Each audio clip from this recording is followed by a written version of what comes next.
Bill Ford.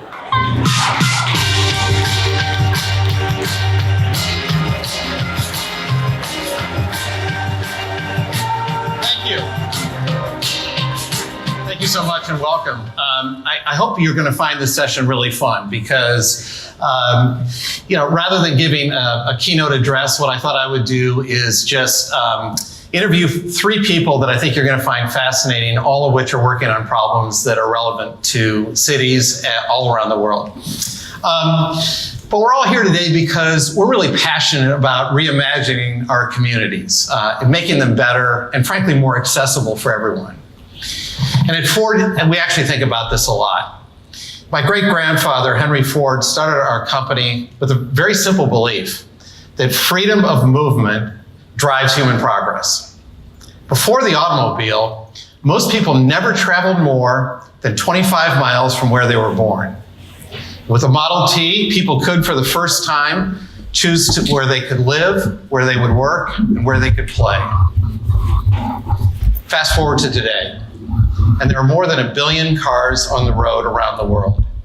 So you could say we've largely succeeded on the freedom of movement part. But we also want to drive human progress. And I'm deeply reflective on the impact that we have on society. Freedom and convenience came with a price. Highways that sliced through communities, busy streets that brought noise and pollution to our cities. So how can we reclaim cities for the people that live there? How can we get to zero emissions as quickly and responsibly as possible? And even when we do, a clean traffic jam is still a traffic jam. The average American wastes a few days each year in gridlock, and that's especially true here in LA.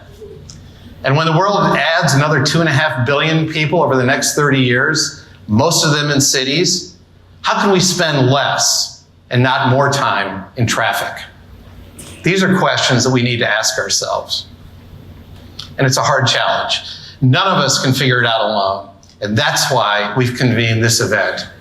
And I can tell you that at Ford, we've been rethinking cities so that even as millions more call them home, we can untangle congestion, alleviate pollution, and make life smarter and simpler for everybody.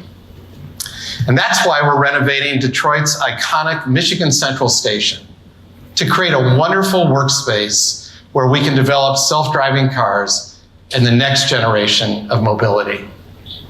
New technologies will not only lead to smart cars, but also to smart roads, smart parking, smart public transit systems, and ways for all of them to talk to each other. So what if your car already knew where you wanted to go, reserved a parking spot for you, pinged traffic lights along the way, and as well as other vehicles, to figure out the fastest route to take?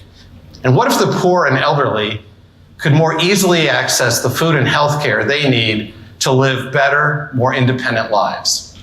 The possibilities are endless, but they also demand great care.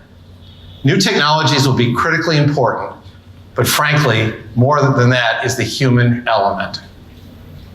In a time when people feel anxious or even mistrustful of technology, Ford is a brand that people trust, and trust will be imperative in getting people to embrace new forms of mobility. To accomplish this, we've been partnering with all sorts of forward-thinking companies and visionary startups to create new mobility solutions. Collaboration will be essential. No individual or organization is going to do it by themselves. And that's why I personally spend a lot of time meeting with inventors and entrepreneurs. And I'm about to introduce you to 3 leaders who aren't just disrupting the transportation space. They're thinking about technology in terms of how it can make people's lives better. Technology that serves us and not the other way around. They share our passion for making mobility accessible. They're changing the street, the skies, and even space itself. And now I'd like to introduce them in order of altitude. So for the streets, Brian Selesky, the CEO of Argo AI.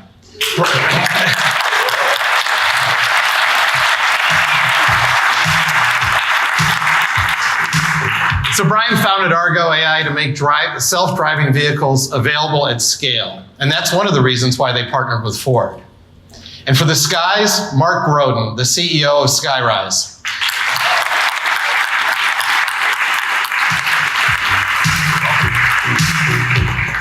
Mark is working to democratize urban aviation.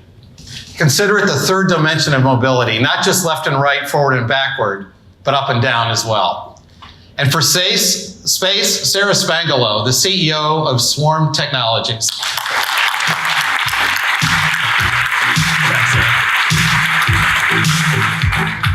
So Swarm works with Ford and Autonomic to build the Transportation Mobility Cloud, an open source platform that will connect all facets of transportation. When your car doesn't have a cellular connection, Swarm satellites will keep it connected worldwide. And all three of them share our passion for rethinking our cities in a way that benefits everybody.